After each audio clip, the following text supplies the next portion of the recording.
To probability theory. ये आपका semester 5 में प्रोबेबिलिटी थ्योरी काफ़ी दूर तक है, बहुत एडवांस प्रोबेबिलिटी थ्योरी हमारे सिलेबस में है, जो जहाँ पे +2 का प्रोबेबिलिटी थ्योरी फिनिश होता है, वहीं से बीएससी की प्रोबेबिलिटी थ्योरी स्टार्ट होती है।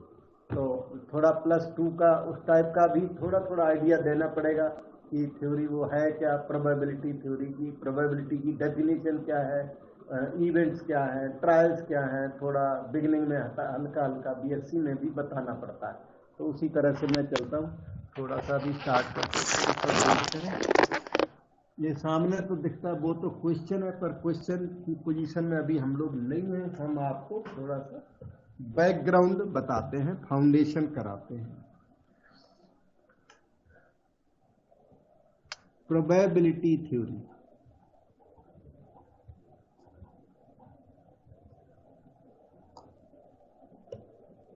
एक्सक्यूज मी सर, बेटा कर लीजिए। क्लियरली वो आपकी हैंडराइटिंग दिखाई नहीं दे रही। मैं क्या प्रॉब्लम आ रही है, प्रॉब्लम नहीं समझ पाया मैं।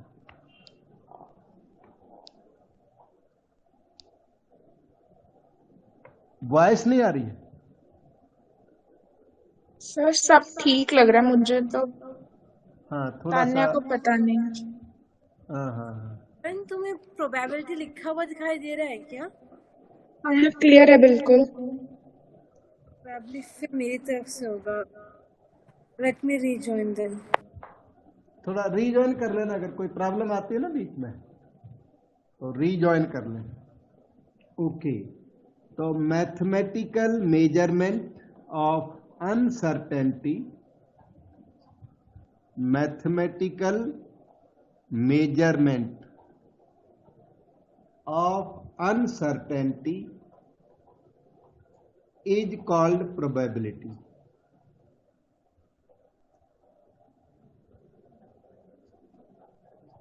अनसर्टेनिटी के मेजरमेंट को प्रोबेबिलिटी कहते हैं।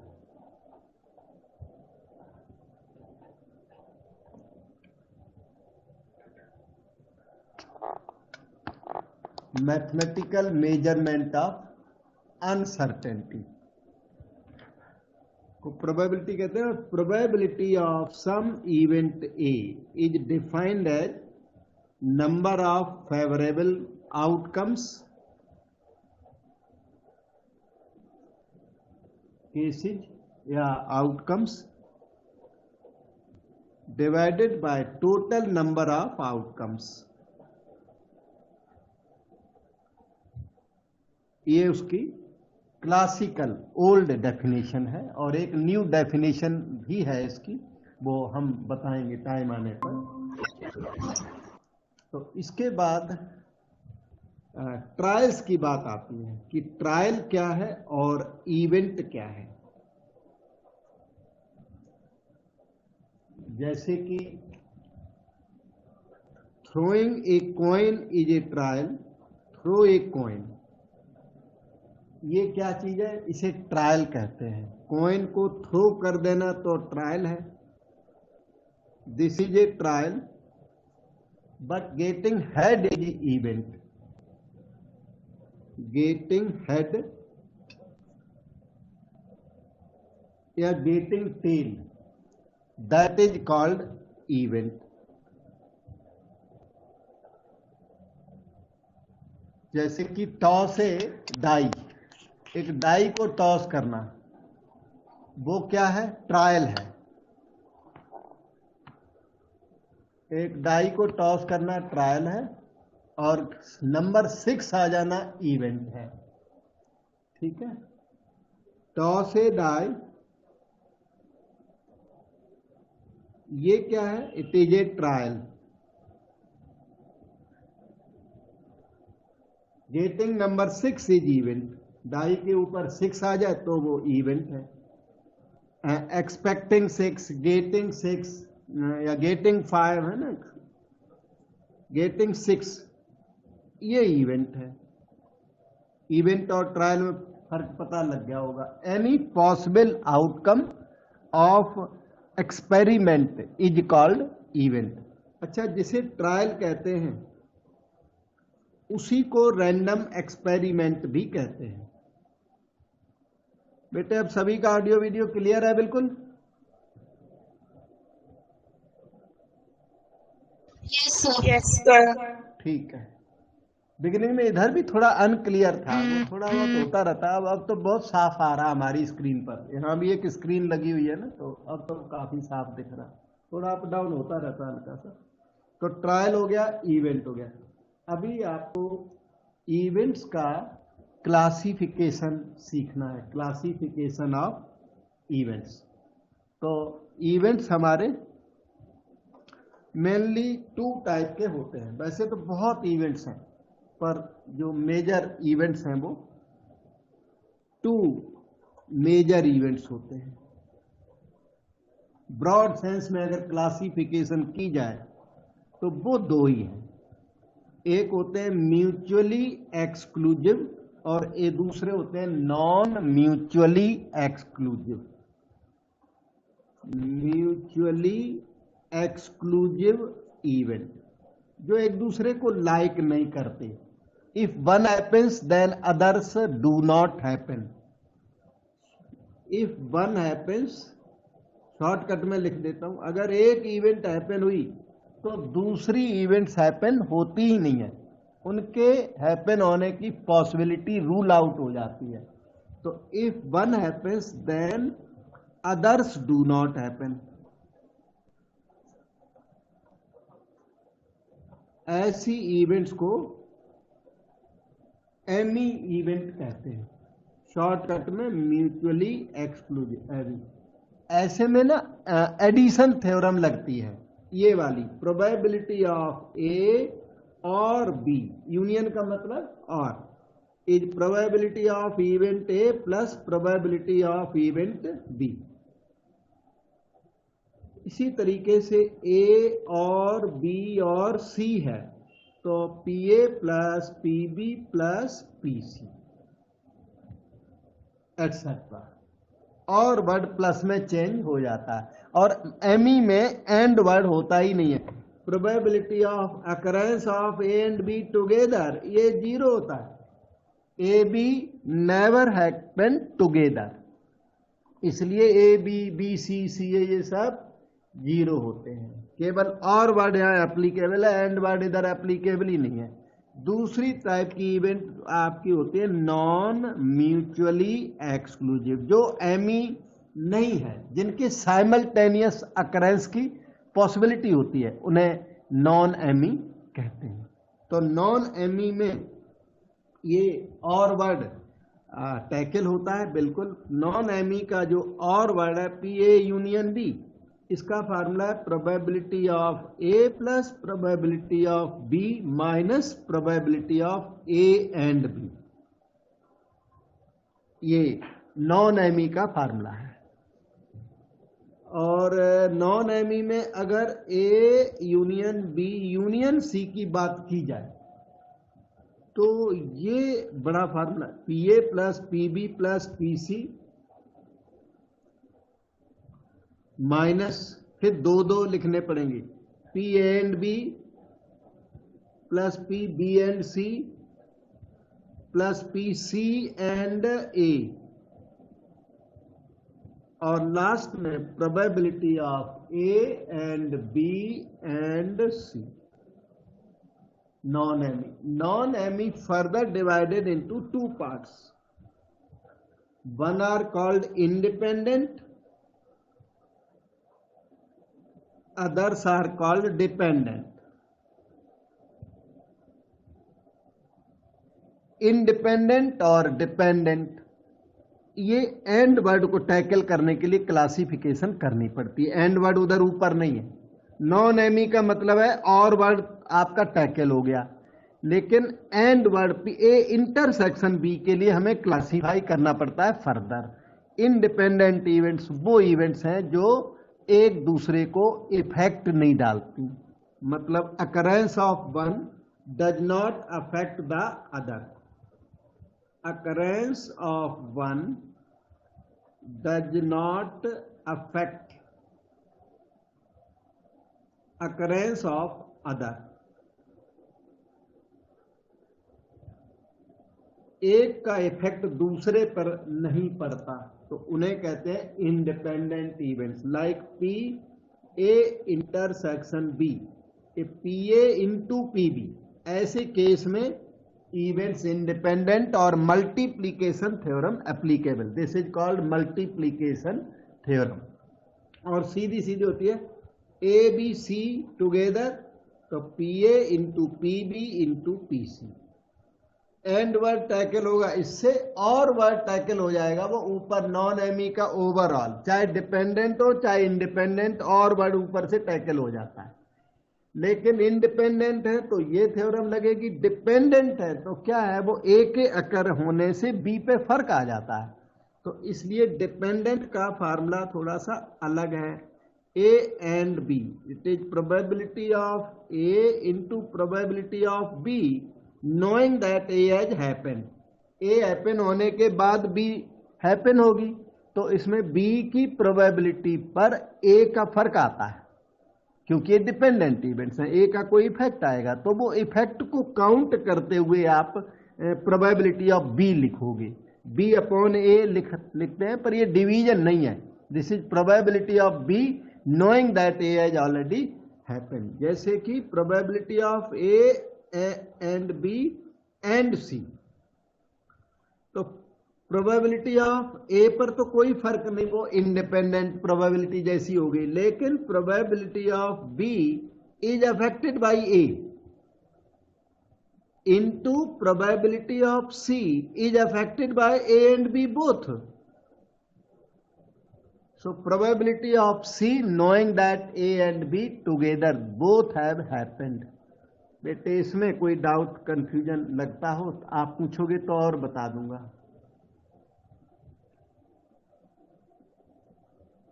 ठीक है, ये फार्मूले सब।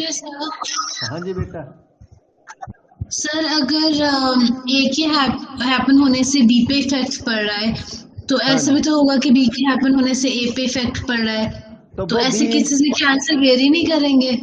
हाँ, वो बी इंटरसेक्शन ए लिखेंगे, probability of B into probability of a by b लिखेंगे। फिर उस केस में जो पहले अकर होगी, मान लो ए पहले अकर होती है तो ए का इफेक्ट बी पर आएगा, अगर बी पहले अकर होती है तो बी का इफेक्ट ए पर आएगा। ठीक, okay sir, understood. Yes sir. जो पहले हैपन हो गई उसका इफेक्ट अगली पे जाएगा, तो अगर बी हैपन होती है तो इसको फिर दोबारा वो थ्योरम लिखनी पड़ेगी, बी पहले लिखना पड़ेगा, उस हिसाब से होगा। बाकी अभी स्टार्टिंग है, कोई दिक्कत आएगी तो हम हैं साथ में, हम आपको बताएंगे। अब सैंपल स्पेस एक फेमस वर्ड है प्रोबेबिलिटी थ्योरी का, सैंपल स्पेस, जिसे प्रोबेबिलिटी थ्योरी का यूनिवर्सल सेट भी कहते हैं, जिसे आप एक्स से यू से डिनोट कर सकते हो। और हाँ, सैंपल स्पेस है ना, जनरली एस से डिनोट करते हैं, मोस्टली एस से डिनोट करते हैं, वैसे एक्स यू एस ये सब सैंपल स्पेस के डिफरेंट नोटेशंस हैं। ओके, तो सैंपल स्पेस क्या होता है? जैसे एक कॉइन इज टॉस्ड, आपने कॉइन को टॉस किया तो set of all outcomes is called sample space. तो इस बात का सैंपल स्पेस होगा हेड और टेल, ये सैंपल स्पेस इसका है। वन कॉइन इज टॉस्ड, अगर होगा ना two coins are tossed, two coins are tossed, तो इसका सैंपल स्पेस होगा head head, head tail, tail head, tail tail. क्या होता है? ये set of all outcomes is called sample space. ये सैंपल स्पेस सारों को याद होता है, आपको भी याद रहा होगा पहले से, मैं रिमाइंड करा रहा हूं। आपने +1 में याद किया था, +2 में याद किया था, अब थोड़ा बहुत भूल गए तो मैं याद दिला रहा हूं। 3 कॉइन्स आर टॉस्ड, तो 3 कॉइन्स का all the 3 head two head, one tail. Tail can be here or here, surrounded by heads. One head, two tail. This head can be here, here, surrounded by tails. And finally all three tails. ये 3 coins का हो गया। वैसे 4 coins तक generally याद किए जाते हैं। और हाँ, 4 कॉइन्स में 2 टू द पावर 4, ये 2 क्यूब है, वो 2 स्क्वायर है, वो 2 की पावर 1 है, ये 2 की पावर 4, 16 आउटकम्स आने वाले हैं। तो इसका सैंपल स्पेस थोड़ा सा बड़ा है। ऑल द 4 हेड, उसके बाद 3 head and 1 tail. Tail can be here, here or here, surrounded by 3 heads.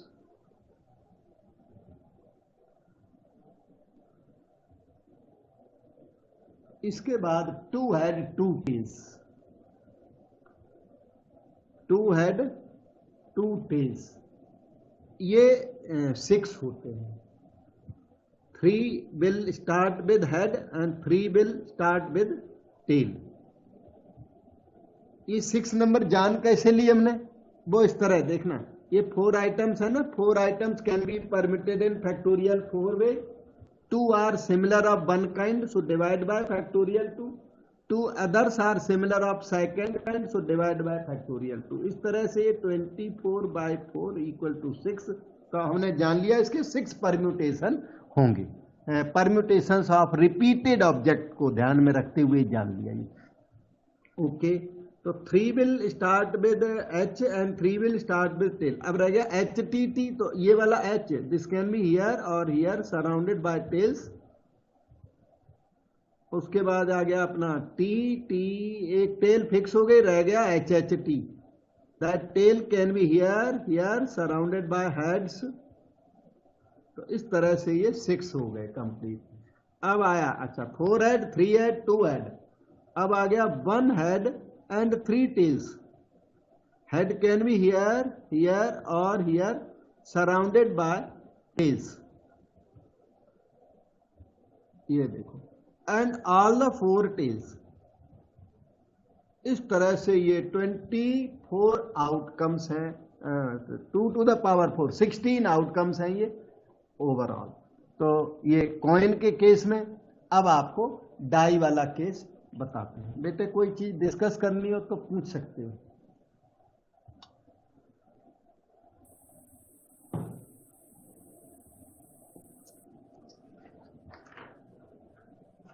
ये 2 तरह के सैंपल स्पेस काफी फेमस और याद होते हैं बच्चों को। ए डाई इज टॉस्ड।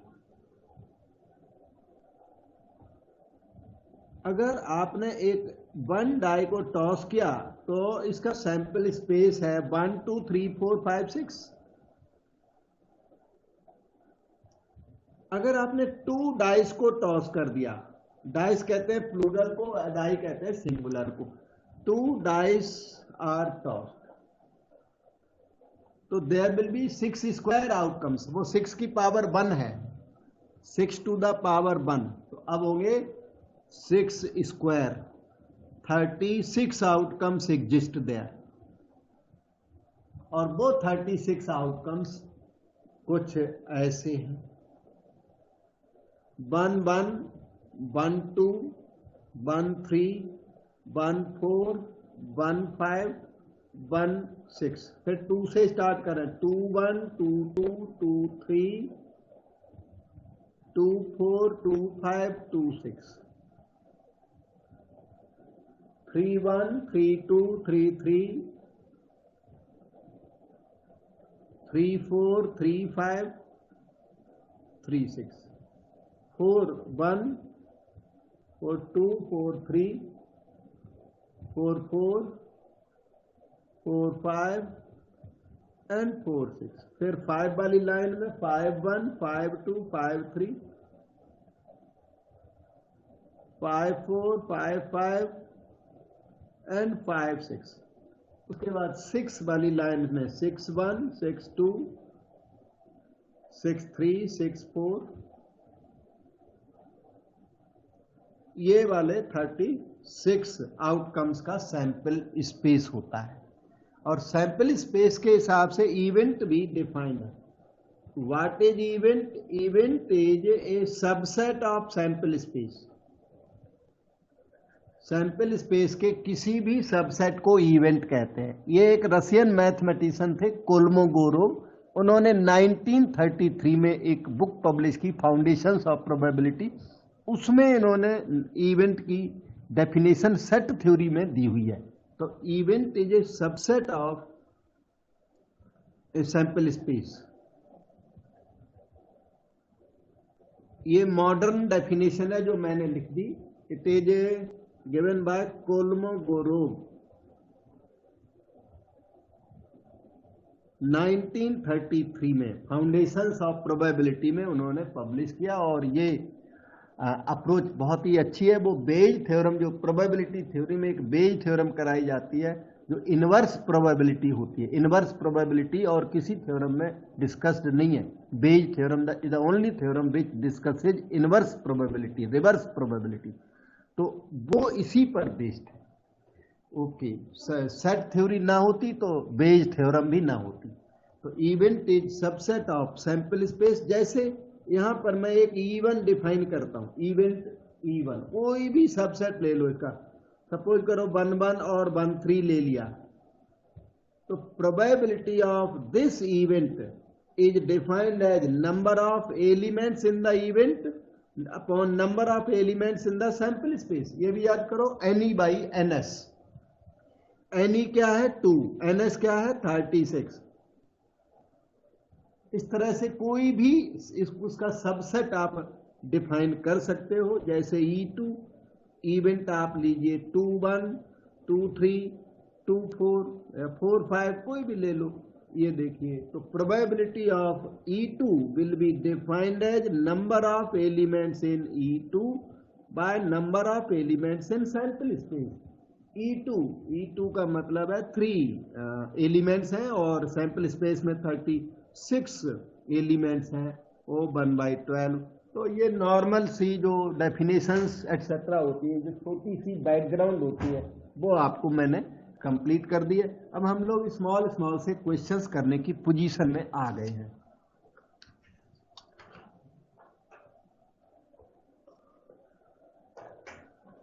पहले स्मॉल लेवल के याद दिलाता हूं क्वेश्चन, फिर धीरे धीरे हायर लेवल में पहुंचेंगे। क्वेश्चन नंबर 1, स्मॉल सा question, from A bag containing 7 red. Bag के अंदर 7 रेड है, पर ध्यान से सुनना, ये भी एग्जाम में कभी कभी आते देखे गए, और जो एग्जाम में आता है वो इसके ऊपर बेस्ड होते हैं। तो बेस्ड तो होते ही है, पर ये खुद भी कभी कभी आ जाते हैं। बहुत हल्का क्वेश्चन है। Bag containing 7 red 5 black marbles. 5 black हैं और 7 रेड यहाँ इसमें बैग में मैंने बनाई दी। 1 इज ड्रॉन एट रैंडम। आपने इस बैग में से 1 मार्बल ड्रा की। अब 1 ड्रा करना और मोर देन 1 ड्रा करना, ये 2 अलग अलग बातें हैं।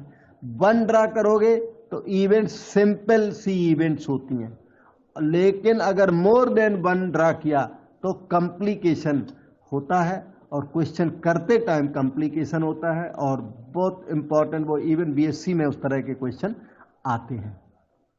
तो ये हमने एक एग्जाम्पल दिया कि 1 इज ड्रॉन, ठीक है, 1 थिंग इज ड्रॉन। फिर मोर देन 1 के एग्जाम्पल दूंगा। 1 इज ड्रॉन, ये एक सिंपल सी बात है, सिंपल इवेंट। तो what is the probability of marble being black? Probability of black marble इन्होंने पूछ दिया, तो ब्लैक मार्बल एक ही ड्रा की, उसके लिए ही है 1 इज ड्रॉन, तो 1 के लिए फेवर ये 5 ब्लैक करेंगे, और टोटल आउटकम्स आपके 12 हैं। तो 5/12 इसकी प्रोबेबिलिटी होगी, क्योंकि 1 marble is drawn at random. अब मोर देन 1 वाला केस कॉम्प्लिकेटेड होता है, जो मैं आपको सिखाऊंगा, समझाऊंगा, बताऊंगा, ठीक है। अच्छा, अब ये आ गया, from a group of 10 children. हमारे पास 10 चिल्ड्रेन का ग्रुप था, कंटेनिंग 6 बॉयज उसमें थे 6 बॉयज उस ग्रुप में एंड 4 गर्ल्स। 4 गर्ल्स थे, चिल्ड्रन थे छोटे छोटे, और 4 गर्ल्स थे। 3 children are selected at random. 3 are selected randomly.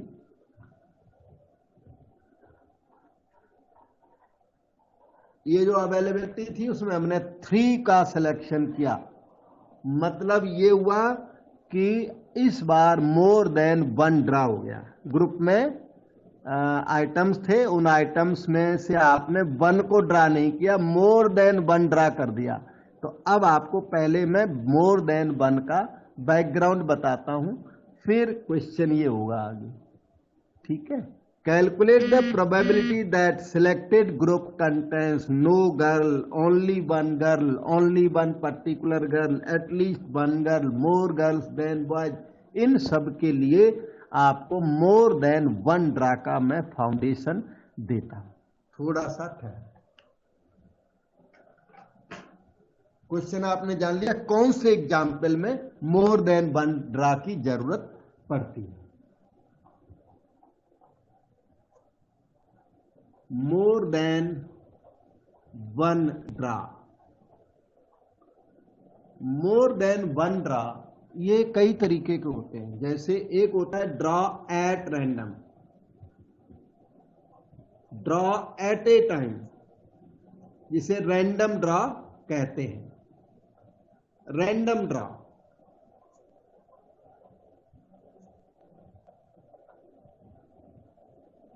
ये केस 1 है मोर देन 1 में। और जो 1 ड्रा किया उसमें कोई केस बेस कुछ नहीं होते, वो तो मैंने कर दिया एक एग्जाम्पल, वो आसान सा होता है। लेकिन मोर देन 1 करते हैं तब इसमें प्रॉब्लम है। प्रॉब्लम ऐसी है, तो एक तो उसमें फिर होगा case 1 draw at random draw, random draw, simultaneous draw, कुछ भी बोलो, अब समझ तो गई, एक बार में ड्रा कर लेना। तो इसमें क्या है, जैसे आपके 6 रेड बॉलें हैं और 4 हैं ग्रीन बॉल्स, ठीक। और आपने कितने ड्रा कर लिए, 5 आर ड्रान, 5 आर ड्रान। अब आपसे हमने मांग दी probability of 2 red and 3 green. ये मान लो प्रोबेबिलिटी आपसे डिमांड कर दी। तो इसकी ट्यूनिंग लर्न करें कि ऐसी प्रोबेबिलिटी कैसे निकाली जाती है। More than 1 draw, 5 are drawn at a time, एक साथ। बहुत सारे पेन पड़े हुए थे और उनमें से एक साथ आपने कुछ ड्रा कर लिए, उसको कहते हैं ड्रॉ एट ए टाइम। ये बहुत सारे पेन पड़े हुए हैं, इनमें से कोई 3 को ड्रा कर दिया एट ए टाइम ऐसे, तो इसको ड्रॉ एट रैंडम बोलते हैं। और देखता हूं अभी, तो ऐसे में हुआ क्या, देखिए out of 6 red 2 red can be drawn in 6 C2 ways. ऐसे इसमें लगता है combinations are used in special manner. Out of 4 green 3 greens can be drawn in 4 C3 ways. तो 6 out of 6 red and 4 green, 2 red and 3 green can be drawn in these many ways by fundamental principle of counting। जो multiply sign लगा है तो and word into में change होता है, और word जो है प्लस में चेंज होता है। Fundamental principle of counting, permutation combination में आपने पहले सीखा था। और ज़्यादा यहाँ एफपीसी की जरूरत नहीं है, लेकिन हाँ एंड वर्ड इनटू में चेंज होता है। 6 रेड में से 2 रेड ड्रा कर दिए, 4 में से 3 ग्रीन ड्रा कर दिए, ये हो गए फेवरेबल आउटकम्स। नीचे होंगे टोटल आउटकम्स, कि टोटल अपने पास कितने आइटम्स थे, 10 बॉल्स में एनी 5 को ड्रा करना, वो टोटल आउटकम्स है। तो नीचे आएगा 10C5। तो probability of 2 red and 3 green in this case is obtained as follows. और ये जो पैटर्न है, जो ट्रिक सी है ना एक तरह की, वो ट्रिक थोड़ी ध्यान रख लो, याद रख लो, इसी बेस पर सारे क्वेश्चन हो जाते हैं। तो ये तो रहा draw at random.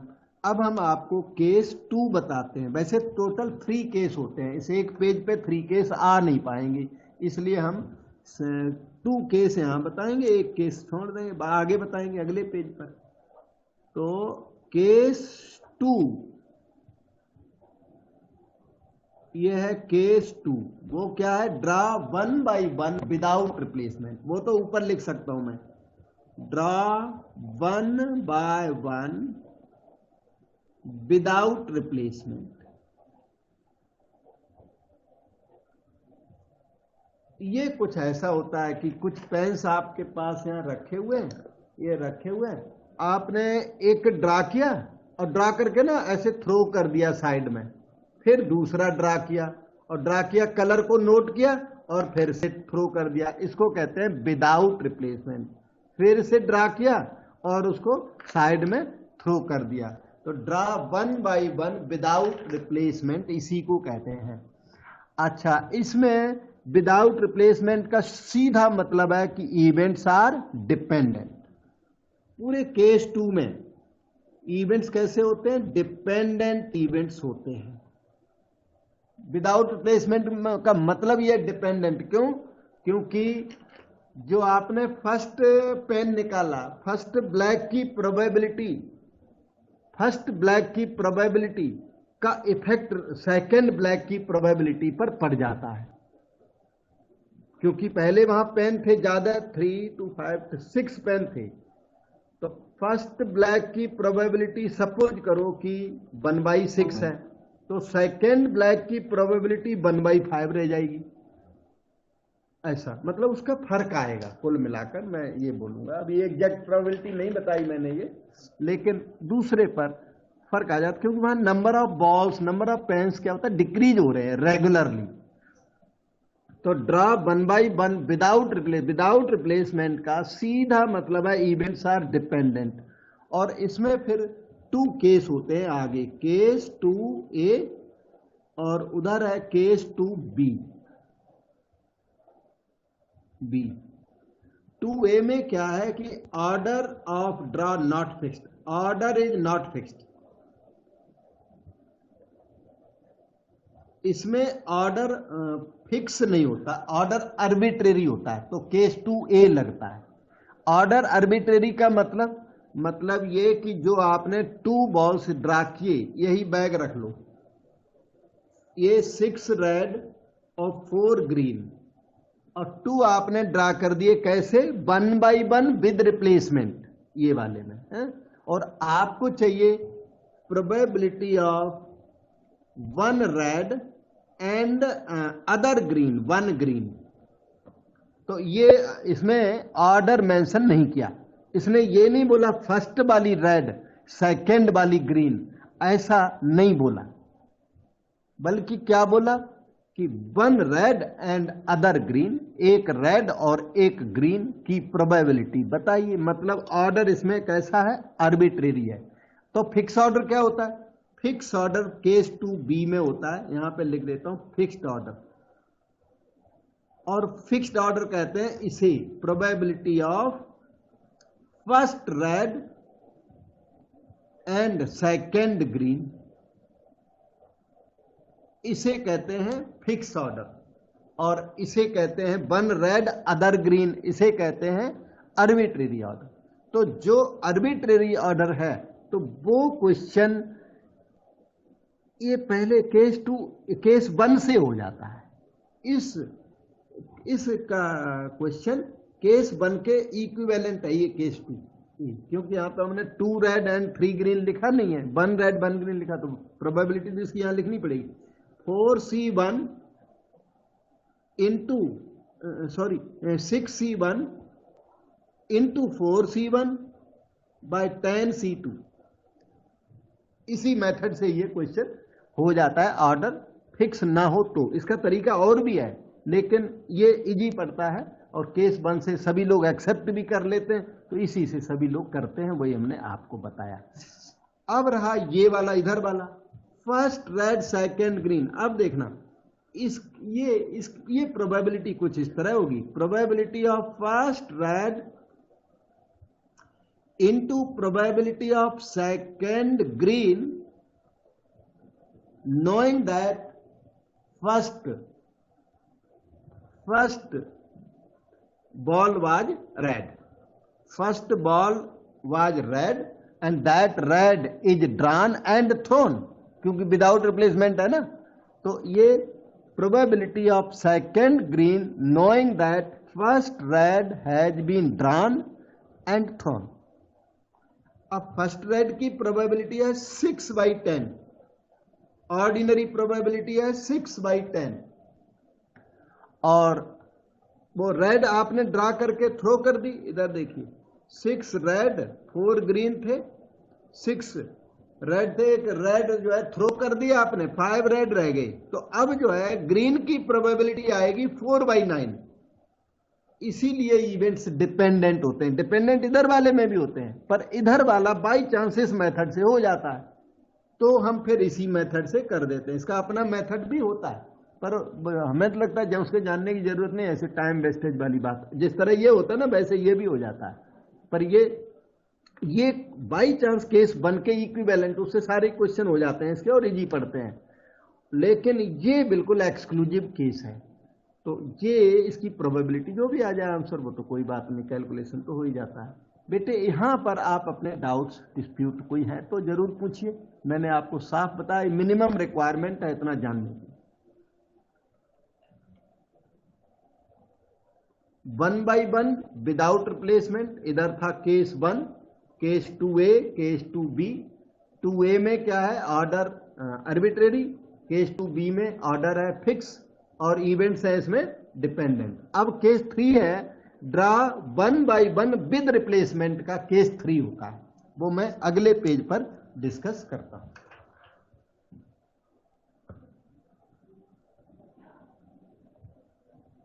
Case 3 draw 1/1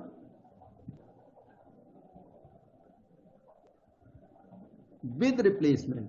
example से बताया जो आपको समझ में बेटर आए।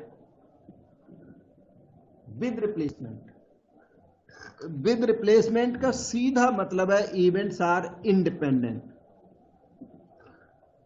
And multiplication theorem is applicable. Independent events multiplication theorem लगती। तो इंडिपेंडेंट इवेंट्स इसमें भी फिर further there are 2 cases, case 3A and case 3। 3A में क्या है, order fixed, order of draw fix कर दिया। तो जैसे probability of A and B आपको निकालना है, तो ये हो जाएगा probability of A into probability of B, क्योंकि ऑर्डर फिक्स है। फिक्स ऑर्डर का मतलब पहले A फिर B। और हाँ, विद रिप्लेसमेंट होने की वजह से इवेंट्स इंडिपेंडेंट होते हैं, तो B/A नहीं आएगा, अफेक्टेड प्रोबेबिलिटी ऑफ B नहीं आएगा, PA इंटू PB आएगा। और ऑर्डर फिक्स है, इसलिए कोई भी controversy A and B and C, तो ये क्या है, PA PB PC आएगा। ऑर्डर मैंने क्या बोला, फिक्स है, ये हाँ ऑर्डर फिक्स है, उधर रहेगा ऑर्डर आर्बिट्रेरी। ये तो फिक्स में तो ऐसा ही होगा। और केस 3B, एक मिनट रुक जाना, जो हमने केस 2B लिया था उसमें ऑर्डर फिक्स था, तो इसे 3B बोलोगे तो शायद ज्यादा अच्छा होगा। इसे 3A बोलो, ऑर्डर आर्बिट्रेरी, क्योंकि 2A में ना आर्बिट्रेरी ऑर्डर वहां लिया हुआ है, तो सिमिलर से हो जाएंगे तो आराम रहेगा, बाद में रिकॉल करने में आराम रहेगा। 3A रख लो, उसको नंबरिंग की अपनी बात है। तो ऑर्डर आर्बिट्रेरी नॉट फिक्स्ड,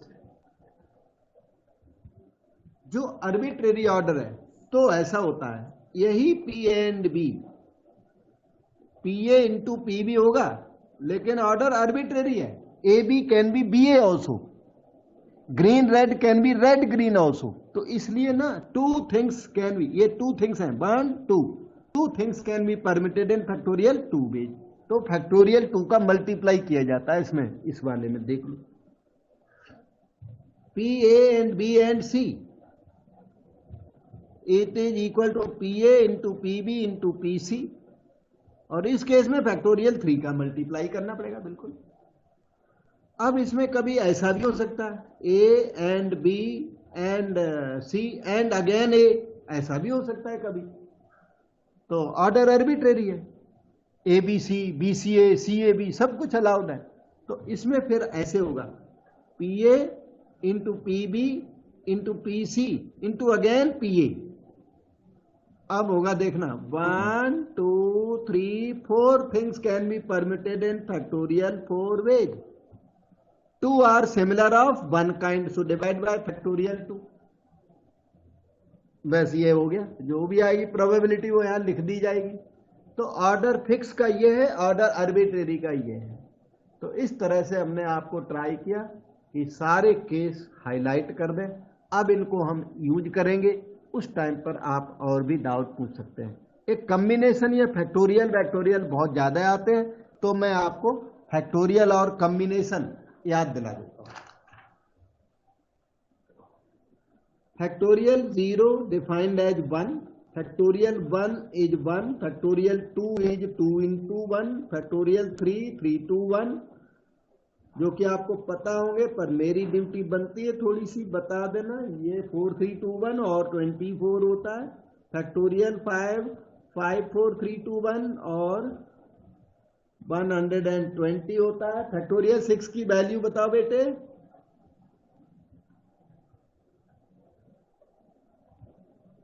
720 होता है। फैक्टोरियल 7 से लेकर 1 तक ये 50 40 फैक्टोरियल 7 की वैल्यू होती। और इससे ज्यादा जरूरत पड़े फैक्टोरियल 8 की, तो उसे लिखिए 8 इंटू फैक्टोरियल 7, 8 इंटू फैक्टोरियल 7, तो वो 8 इंटू 50 40 हो जाता है और कैलकुलेशन निकल जाता है। वो एक है। अब रहा combination C0, 100 C0 defined as 1, 100 C1 की वैल्यू क्या हो गई 100, 100 C2। इसकी कैलकुलेशन के लिए क्या है, start with 100, right 2 regular factors like 100 into 99 by factorial of suffix factorial 2, 100 C3, 100 C3 को देखो कैसे करेंगे calculate. Start with 100, right 3 regular factors, 100 से स्टार्ट करें और 3 रेगुलर फैक्टर्स लिखें। 100 C3 है, तो एक सेकंड रुक जाना, थोड़ी सी डिस्टर्बेंस। तो start with 100, right 3 regular factors, तो 100 99 98 बाय फैक्टोरियल 3। ये हैंडी वे ऑफ कैलकुलेशन है, एक दूसरा लेंदी वे भी होता है, ठीक है। 100 C4 देखिए, start with 100, right 4 regular factors, तो 100 99 98 97 बाय फैक्टोरियल 4। इस तरह से चलते चलते जब आप पहुंचोगे 100 C97 पर, तब आपको तकलीफ आएगी इस मेथड से, क्योंकि ये मेथड कहता है स्टार्ट विद 100, राइट 97 फैक्टर्स। तो हम 97 फैक्टर नहीं लिखेंगे, बल्कि एक फार्मूला यहां होता है छोटा सा, वो फार्मूला लगाएंगे, NCR is equal to NC n minus R. We will use this formula. तो 100 C97 is equal to 100 C 100 minus 97, ये फार्मूला लगा देना, तो उससे इसका जो सफिक्स है वो कम हो जाएगा, 100 C3 हो जाएगा। Now start with 100, right 3 regular factors, 100 99 98 bye factorial 3, ये देखिए। और इस तरह से आपका 100 C97 टैकल हो गया। ऐसे 100 C98 can be tackle. 100 C98 को 100 C2 करिए, 98 100 माइनस 98 2, और 100 C2 या ऊपर लिखा 100 इंटू 99 बाय फैक्टोरियल 2। तो इस तरह से फैक्टोरियल्स की ये हैंडी कैलकुलेशन का मैंने तरीका बताया। आपने +2 1 में ये किया होगा। अगर किसी ने ये शॉर्टकट नहीं बताया, बाई चांस, कई बार टीचर ये वाला शॉर्टकट नहीं बताते, दूसरा वाला बताते हैं ना, NCR = factorial n factorial r factorial n minus r। तो वो थोड़ा सा लेंदी पड़ता है, नॉलेज उसकी भी हमें होनी चाहिए, पर वो लेंदी पड़ता है। फिजिकल कैलकुलेशंस के लिए ये मेथड थोड़ा इजी पड़ता है, तो वो हमने आपको सिखाया। बार बार ये कॉम्बिनेशन आपके सामने आएंगे। बेटे डाउट कहीं लगता हो पूछिए।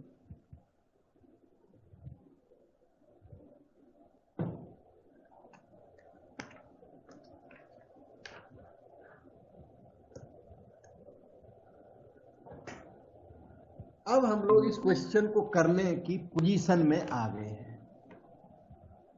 From a group of 10 children, 10 children का ग्रुप था, 6 बॉयज और 4 गर्ल्स थे उसमें।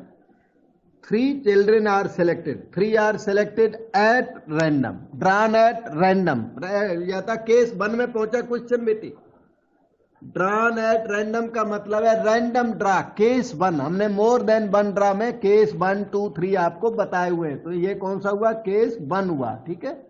हाँ, तो अभी क्या है, 6 boys 4 girls, 3 children are selected at random.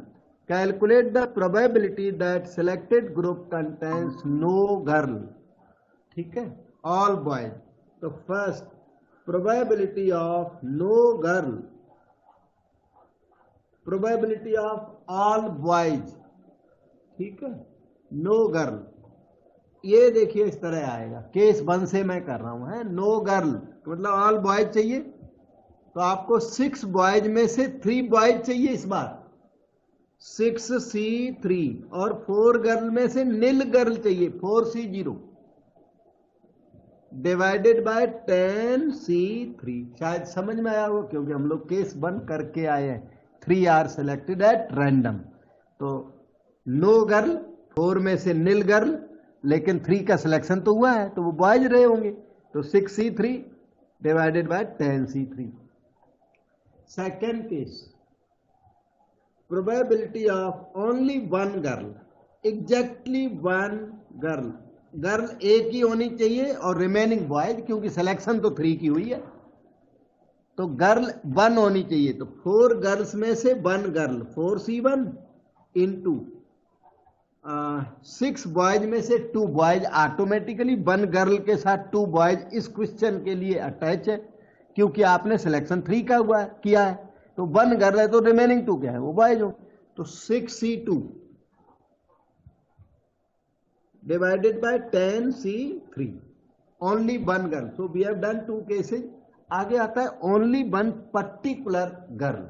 अभी इसमें थोड़े स्पेस है हमारे पास। 1 एक ही होनी चाहिए, एक बात, only 1 particular girl, and that too she selected by name.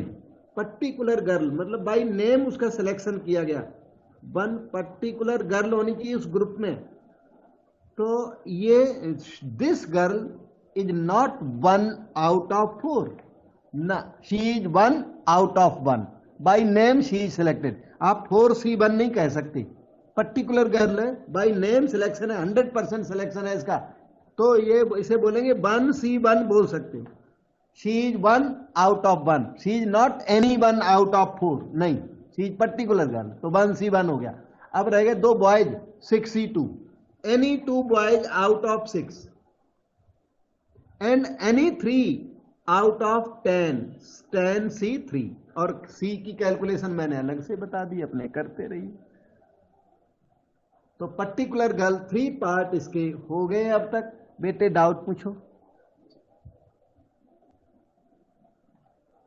So we do 4th part, at least 1 girl. ये देखिए, probability of at least 1 girl। Probability of at least 1 का फार्मूला सब लोग याद करें, मैं यहां साइड में भी लिख देता हूं। Probability of at least 1 in general formula याद करें, probability of at least 1 is 1 minus probability of none. Very good formula, apply the formula. So probability of at least one girl अगर है तो 1 minus probability of nil girl. आराम से at least one वाले सारे question इससे आराम से हो जाते हैं। नील गर्ल मतलब हमें फिर से ऑल थ्री बॉयज चाहिए, तो 6C3 6 बॉयज हैं अपने पास, 6C3 गर्ल नील चाहिए 4C0 by 10C3। At least one girl वाला ओवर हो गया। एक और है फोर्थ के बाद ना, fifth part, more girls than boys, probability of more girls than boys, random selection at a time selection का इफेक्टिव क्वेश्चन है, क्योंकि दिस कंटेन्स सेवरल पार्ट्स। आपके पास जो अवेलेबल है 6 बॉयज और 4 गर्ल्स की अवेलेबिलिटी, आपको चाहिए मोर गर्ल्स देन बॉयज, किसमें 3 जो सेलेक्ट किए उनमें 3 का सिलेक्शन किया हुआ, तो मोर गर्ल्स देन बॉयज का मतलब है कि ऑल द 3 गर्ल्स, आपके पास है चॉइस है 3 गर्ल्स एंड नील बॉय, और 3 गर्ल्स एंड नील बॉय, और के बाद 2 girls and 1 boy. More girls होने चाहिए, बॉयज लेस होने चाहिए, तो यहां भी मोर गर्ल्स देन बॉयज हैं और यहां भी मोर गर्ल्स देन बॉयज हैं। और अब आप गर्ल्स को कम नहीं कर सकते, 3 girl 2 girl, 1 girl and 2 boys करोगे तो अब मोर गर्ल्स देन बॉयज नहीं है, तो ये केस पॉसिबल नहीं है। ये 2 ही केस है। बीच में और वर्ड लगा हुआ है, आपने सिलेक्शन 3 स्टूडेंट्स का किया हुआ है, 3 चिल्ड्रन का सिलेक्शन किया हुआ है, तो 3 children can be of this type और they can be of this type. If first thing happens second will not happen, second thing happens first will not happen, so such events are called mutually exclusive events। यहां पर exclusion है और word के साथ, तो answer आएगा आपका probability of 3 girls and nil boys plus probability of 2 girls and 1 boy, and this can be written as following, or word will change to plus because of exclusion. If this case happens, that will not happen, that happens, this will not happen. Such things are called mutually exclusive events. अब 3 girls आपको select करने हैं, इनमें से 4C3 और nil boys 6C0 by 10C3 plus 2 girls का selection 4C2, 1 boy का selection 6C1 by 10, एक मिनट रुक जाना, 4C2 और 6C1 10C3। ये आपका क्वेश्चन कंप्लीट हो गया, और रैंडम ड्रा वाला क्वेश्चन था, एट ए टाइम ड्रा किया, रैंडम ड्रा। अब आपको हम केस 2B का क्वेश्चन यहां बताते हैं। यहाँ पे सामने केस 2B का क्वेश्चन सामने दिखता है, ए कहीं आगे होगा तब ए का करेंगे, फिलहाल हमें बी का यहाँ दिखाई पड़ा। ये देखो केस 2B का क्वेश्चन ऊपर लगा हुआ, केस 2A मेरे ख्याल से नीचे है इसके, वो थोड़ा आगे पीछे है। ओके, तो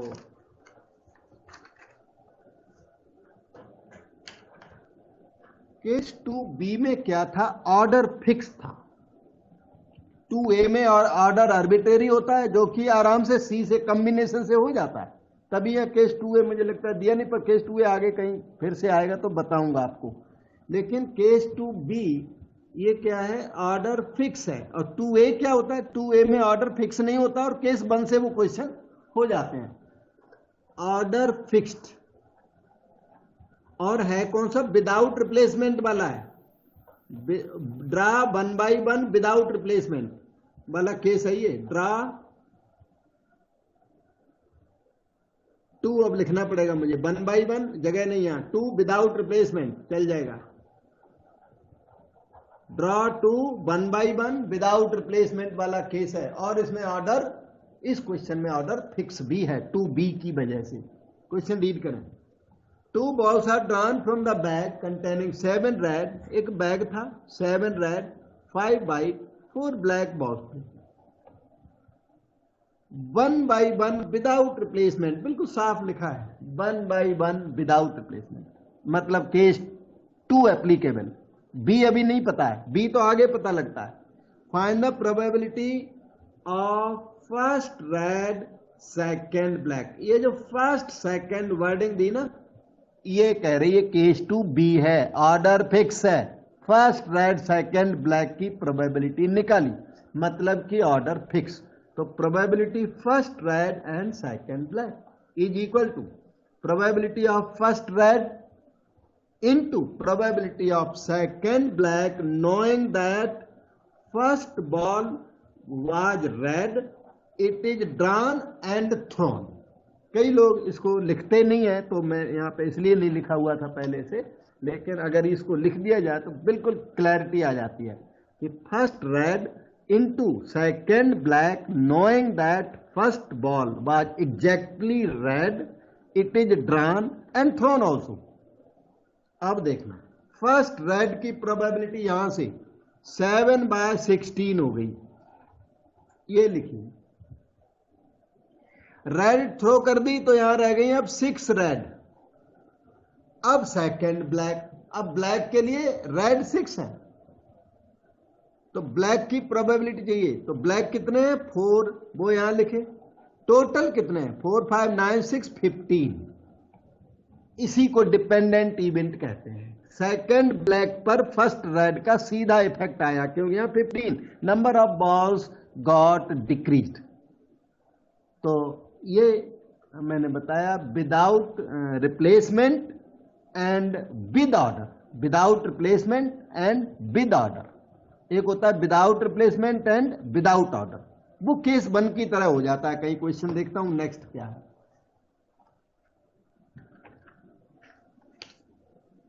देखिए, ये है question number 1.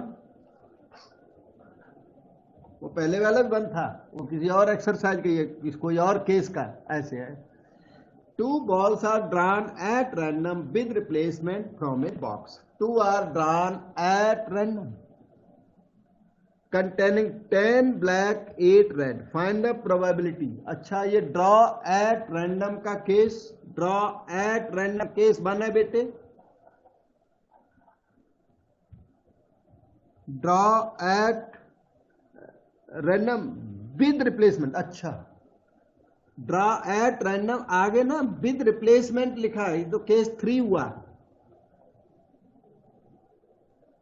Without replacement case 2 होता है, और ड्रॉ एट रैंडम को केस 1 कहते हैं. ड्रॉ एट रैंडम को कहते हैं केस 1, लेकिन साथ में इन्होंने आगे लिखा विद रिप्लेसमेंट, ये तो केस 3 हो गया विद रिप्लेसमेंट. और विदाउट रिप्लेसमेंट लिखा हो तो केस 2 हो गया, और विदाउट रिप्लेसमेंट या विद रिप्लेसमेंट कुछ भी नहीं लिखा तो केस 1 हो गया. ड्रॉ एट रैंडम तक case 1, at random with replacement तो case 3, at random without replacement तो केस 2. तो ये केस 3 में चला गया. इंडिपेंडेंट इवेंट्स हैं ये. विद रिप्लेसमेंट का मतलब events are independent straight away. From a box containing 10 black, हमारे पास बॉक्स है, बॉक्स में 10 ब्लैक और 8 रेड बॉल्स हैं. Find the probability that both are red and etcetera etcetera. Read करता हूं और सॉल्यूशन देता हूं आपको. केस 3 है और 3AB का डिसीजन हम अभी लेंगे, बताएंगे. देखो समझिए बात. Number first, probability both balls are red. इसका मतलब आपको क्या चाहिए? आपको चाहिए probability of red into again probability of red. Red and red चाहिए, और क्योंकि दोनों रेड है इसलिए फर्स्ट रेड सेकंड रेड का क्वेश्चन ही पैदा नहीं होता. मतलब इसमें ऑर्डर मेंशन्ड है भी नहीं भी है, क्योंकि बोथ रेड है. बोथ रेड में ऑर्डर क्या मेंशन करेगा? ना फर्स्ट ना सेकंड. विद रिप्लेसमेंट है. विद रिप्लेसमेंट का मीनिंग तो आप समझ गए क्या होता है. ये पेन्स हैं, पेन है, एक पेन आपने ड्रा किया कलर को नोट किया और वापस रिप्लेस कर दिया। दूसरा पेन नोट ड्रा किया, कलर को नोट किया, वापस रिप्लेस कर दिया। इसको कहते हैं विद रिप्लेसमेंट। इसमें क्या है, number of pens remains intact, वहां कभी कम नहीं होता, पेन कोई कम नहीं होगा, तो दूसरे की प्रोबेबिलिटी पर पहले का कोई फर्क नहीं आता। तो बोथ रेड है, probability of red and red. फिर भी आपका मन करे कि हमें तो फैक्टोरियल 2 लगाना तो था, रेड एंड रेड, तो फैक्टोरियल 2 अगर लगाते हो तो डिवाइड बाय फैक्टोरियल 2 भी होगा, क्योंकि both are similar of one kind. Okay, तो प्रोबेबिलिटी ऑफ रेड 8/18 हुआ, 8 red out of 18, another red 8/18, 17 बिल्कुल भी नहीं, 8/18 बोथ टाइम रहेगा ये probability of red and red. अब देखो सेकंड बताता हूं, इसमें second case, probability of first is black, second is red. Probability first black and second red, this is equal to, इसमें ऑर्डर फिक्स है, फिक्स ऑर्डर वाला केस 3B है बेटे, 3B ऑर्डर फिक्स, लेकिन विद रिप्लेसमेंट होने की वजह से इवेंट्स इंडिपेंडेंट, 2B नहीं है ये, 3B है। तो इसमें होगा प्रोबेबिलिटी ऑफ फर्स्ट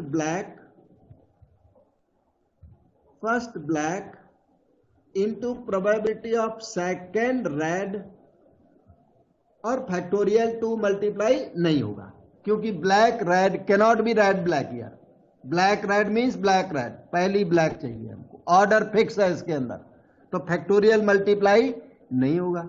ऑर्डर जब फिक्स नहीं होता केस 3A में, तो यहां फैक्टोरियल मल्टीप्लाई होता है। सो फर्स्ट ब्लैक, एक सेकेंड, 10 ब्लैक और 8 रेड वाला बॉक्स है अपने पास, फर्स्ट ब्लैक 10/18, सेकेंड रेड 8/18 हो गया, no factorial 2, nothing like that. Third case, इसमें थर्ड केस में लिखा है 1 is black other is red, 1 black other red, 1 black other red का मतलब है प्रोबेबिलिटी ऑफ, इसमें आप देखो, इसमें इन्होंने ऑर्डर फिक्स नहीं किया, नहीं, 1 black other red, order is not fixed, ये केस 3A में जाएगा क्वेश्चन। तो प्रोबेबिलिटी क्या होगी, probability of black into probability of red into factorial 2, क्योंकि black red can B red black also, इसलिए एक ऑर्डर यहां लिख दिया और रिमेनिंग ऑर्डर्स को अकाउंट फॉर करने के लिए फैक्टोरियल 2 का मल्टीप्लाई कर दिया, तो फैक्टोरियल 2 ठीक ही है। ब्लैक का प्रोबेबिलिटी हो गया 10/18, रेड का प्रोबेबिलिटी हो गया 8/18, और कुल मिलाकर ये जो भी कैलकुलेशन आ जाए ये आपका आंसर आ गया। पार्ट इसमें एक और भी वहां दिख रहा है, fourth part, probability of both are black, both black में फिर से ऑर्डर का कोई चक्कर नहीं है, दोनों ब्लैक है, ब्लैक एंड ब्लैक, तो उसका कोई ऑर्डर बनेगा ही नहीं, परम्यूटेशन बनेगा नहीं, तो बोथ ब्लैक का होगा probability of black into probability of black.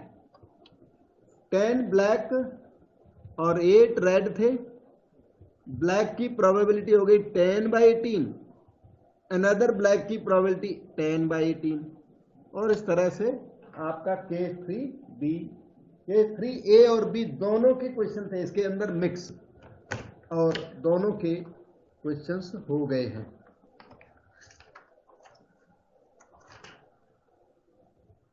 Okay, अब हम आपके लिए एक क्वेश्चन देखिए ये करते हैं, इनसे अब ब्लैक रेड से हट के है थोड़ा सा, और आसान है, थोड़ा आइडिया लग रहा है आपको इवेंट्स का, धीरे धीरे फिर रिगरस क्वेश्चंस में ले चलेंगे, थोड़े हार्डर प्रॉब्लम्स में ले चलेंगे। The probabilities of 2 students A and B coming to school in time are 3/7 and 5/7. इन्होंने क्या दिया हुआ है, probability of A coming to school in time.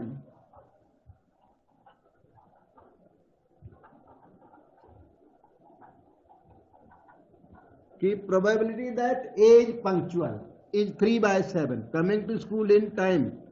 ऐसे स्टूडेंट को क्या बोलते हैं, पंक्चुअल पर्सन, पंक्चुअल स्टूडेंट। तो probability that B coming to school in time is 5/7 इन्होंने यहां तक दे रखा है, respectively. Assuming that events A coming in time, B coming in time are independent. ये अज्यूम करते हैं कि ए और बी एक दूसरे को जानते नहीं है, नहीं तो वो एक दूसरे को इन्फॉर्म कर देगा आज लेट चलना है, तो गड़बड़ हो जाएगी। तभी इन्होंने इंडिपेंडेंट लिखा है। क्वेश्चन मेकर को डर है कि वो एक दूसरे को जानते होंगे तो इन्फॉर्म कर देंगे कि आज लेट चलना है। तो B assume that they don't know each other, independent है उनका आना। मतलब ए का बी से, ऐसा नहीं कि ए भी लेट हो तो बी भी साथ में लेट होगा, वो नहीं है। Find the probability of only one of them coming to school in time. Probability that only one of them is punctual. Only one of them coming to school in time.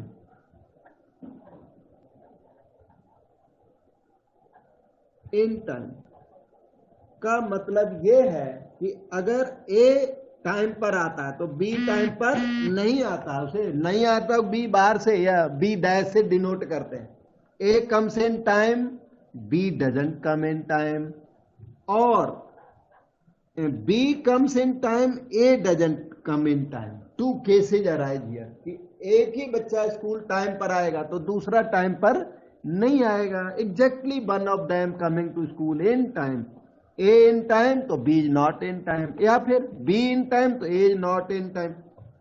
ये हो गया probability of A B bar plus probability of B A bar. यहां पर M E events हैं और word plus में चेंज हो गया। एक्सक्लूजन है कि first thing happens second will not happen, second thing happens first will not happen, and they are independent of each other.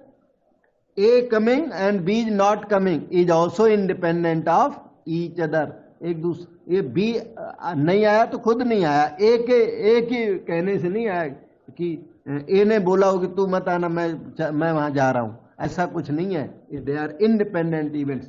तो probability of A into probability of B bar plus probability of B into probability of A bar is equal to probability of A 3/7। बेटे probability of B बार बताओगे आप? B bar हमें चाहिए 2/7। हाँ बेटे बिल्कुल सही है। 1 माइनस प्रोबेबिलिटी ऑफ बी को कहते हैं प्रोबेबिलिटी ऑफ बी बार, सब लोग याद कर लो, 1 minus P B. Probability of A bar कहते हैं 1 माइनस पी ए को। अच्छा, तो प्रोबेबिलिटी ऑफ बी बार अपने आप आ जाएगा 2/7। Non occurrence of B, probability of B चाहिए हमें 5/7 and probability of non occurrence of A, occurrence of A 3/7। तो non occurrence of A is 4/7। कर लो छोटी मोटी कैलकुलेशन और ले लीजिए आंसर, यही होता है। तो आज मेरे ख्याल से इंट्रोडक्शन आपकी ठीक से हो गई है। अब आगे अगले दिन करेंगे और